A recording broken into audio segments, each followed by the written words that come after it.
এখনো রাস্তায় মানুষ আসছে, অগণিত মানুষ, এবং 2রা ফেব্রুয়ারি থেকে এই ধর্ণা মঞ্চ শুরু হয়েছে। প্রতিদিন এত মানুষের ভিড়, এত মানুষের সমর্থন একটাই কারণে, সেটা হচ্ছে বাংলার মানুষের স্বার্থে। বাংলার যে বঞ্চনা কেন্দ্রীয় সরকার করছে, আমরা কিছুদিন আগে সবাই মিলে গেছিলাম দিল্লিতে, আমাদের সর্বভারতীয় নেতৃত্ব, আমাদের সর্বভারতীয় সাধারণ সম্পাদক অভিষেক বন্দ্যোপাধ্যায়ের নেতৃত্বে আমরা সবাই গিয়ে সেখানে এক প্রস্ত যখন আমরা আন্দোলন করে এসেছিলাম, এবং সেখানে কথা দিয়েছিলেন আমাদের নেতৃত্ব এবং আমাদের সর্বভারতীয় সাধারণ সম্পাদক অভিষেক বন্দ্যোপাধ্যায়। তিনি একটাই কথা বলেছিলেন যে এর শেষ দেখে ছাড়বো। এর শেষ যতক্ষণ না হবে ততক্ষণ কিন্তু আমাদের রাস্তায় থাকতে হবে, এভাবে আন্দোলন চলবে। আমাদের নেত্রী, আমাদের মাননীয় মুখ্যমন্ত্রী মমতা বন্দ্যোপাধ্যায়ের নাম সবাই জানে। একটাই জিনিস আমি এটুকুনি বলতে পারি, আমার যবে থেকে জ্ঞান হয়েছে তবে থেকে মমতা বন্দ্যোপাধ্যায়কে একটাভাবেই চিনি, সেটা হচ্ছে উনি লড়াকু নেত্রী। ওনাকে হারানো খুব কঠিন। আপনি যতই চেষ্টা করুন, যত রকমভাবে চেষ্টা করুন, ওনাকে হারানো, দেখুন ভারতবর্ষে অনেক নেতা নেত্রী আসবে, কিন্তু মমতা বন্দ্যোপাধ্যায় দ্বিতীয়বার আসবে না। এবং মমতা বন্দ্যোপাধ্যায় যেটা করে যাবেন, সেটা আপনারা যত রকম চেষ্টা থাকুক, আপনাদের অনেক অর্থ বল থাকতে পারে, আপনাদের অনেক এজেন্সি বল থাকতে পারে, কিন্তু মমতা বন্দ্যোপাধ্যায়ের শক্তি বলের কাছে আপনি পারবেন না। ওনার ডিটারমিনেশন, উনি যদি মনে করেন যে আমি সেটা করব, সেটা করবেন। এবং ওনার একটাই স্বার্থ মানুষের জন্য, একটাই স্বার্থ খেটে খাওয়া মানুষের জন্য। উনি চান যে মানুষের হক, মানুষের অধিকার আপনি ঠিক মতো বুঝিয়ে দিন।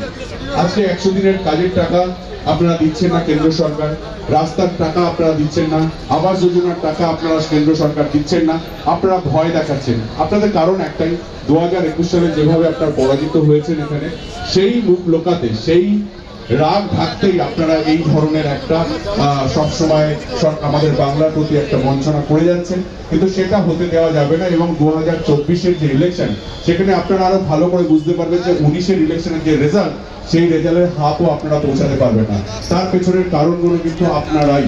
এবং আমি মনে করি যে মমতা বন্দ্যোপাধ্যায় যেভাবে বাংলার মানুষের জন্য প্রতিদিন, প্রতিনিয়ত, প্রত্যেকটা সময় যেভাবে কাজ করে যাচ্ছে, রাস্তায় দাঁড়িয়ে, মাঠে নেমে, ওনার শরীর খারাপ বলে কিছু হয় না।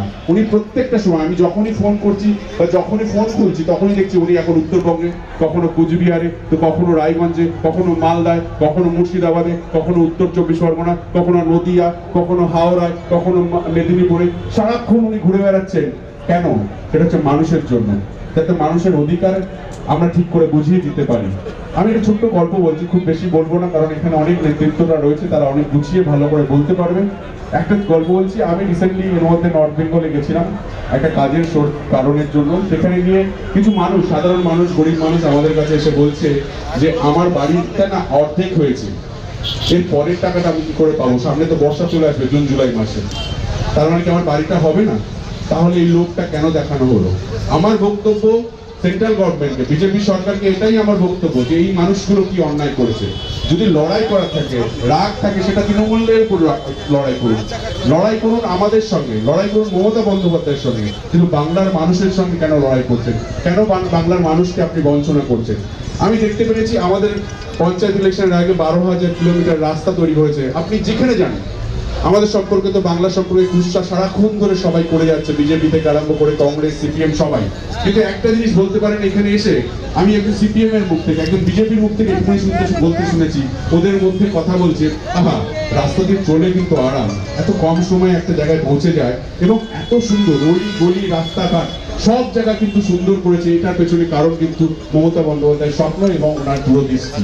আমি মনে করি যে যেভাবে কর্মী সংস্থারা, যদি আজকে মনে হতো মমতা বন্দ্যোপাধ্যায় বলতেন যে চলো আজকে এক্ষুনি দিল্লি যাই সবাই মিলে, তাহলে সারা ভারতবর্ষটা হয়তো অচল হয়ে যেত।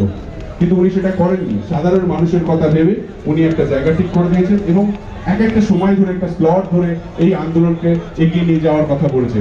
এবং সেই অনুপাতে যদি দেখেন, হাজার হাজার মানুষ প্রতিদিন আসছে, একটাই কারণ, সেটা হচ্ছে বাংলার বঞ্চনা থেকে, সরকারের, কেন্দ্র সরকার থেকে সেই বঞ্চনার থেকে মুক্তি পেতে।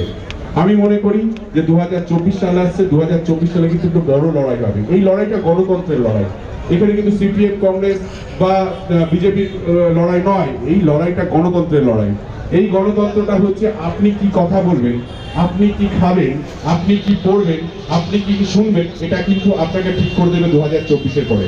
অতএব 2024-এর আগে আপনি যদি ঠিক না করেন যে আপনার বেঁচে থাকার জন্য, আপনার দেশকে সুরক্ষিত রাখার জন্য আপনি কাকে বাঁচছেন, আপনার বিপদে পড়লে আপনার পাশে কে দাঁড়াবে, তাহলে কিন্তু আপনি বড় ভুল করবেন।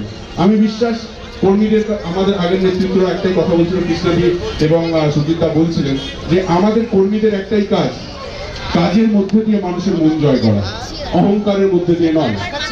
বিজেপি বেসিক্যালি একটা অহংকারী দল। একটা বিজেপি, আমি নরেন্দ্র মোদীর কথা যদি বলতে পারি, সেটা হচ্ছে উনি একটা সাধারণ থেকে অসাধারণ হওয়ার চেষ্টা করতেন, উনি একটা হিরো হওয়ার চেষ্টা করতেন। আর আমাদের একজন অসাধারণ ব্যক্তি, সে কিন্তু সাধারণভাবে মানুষের সাথে মিশে যাওয়ার পার্থক্য আছে। আপনারা অনেকে আমাদের দলের মধ্যে অনেক নেতা নেত্রীরা রয়েছেন যারা আমি মনে করি যে রাস্তায় মাটিতে পা রেখে চলুন। আপনাদের নেত্রীর নাম মমতা বন্দ্যোপাধ্যায় এবং সব থেকে বড় ইম্পর্টেন্ট সর্বভারতীয় সাধারণ সম্পাদক অভিষেক বন্দ্যোপাধ্যায়। এই বয়সে হয়তো আপনার থেকে অনেক ছোট, কিন্তু এত দূরদৃষ্টি, এত স্ট্রং মেন্টালিটি, উনি এত সুন্দরভাবে বোঝেন। আমার মনে হয় যে আগামী প্রজন্মের বেস্ট রাজনৈতিক ব্যক্তিত্ব যদি হয়, তার নাম অভিষেক বন্দ্যোপাধ্যায়। এত শক্তি, এত স্ট্রেংথ।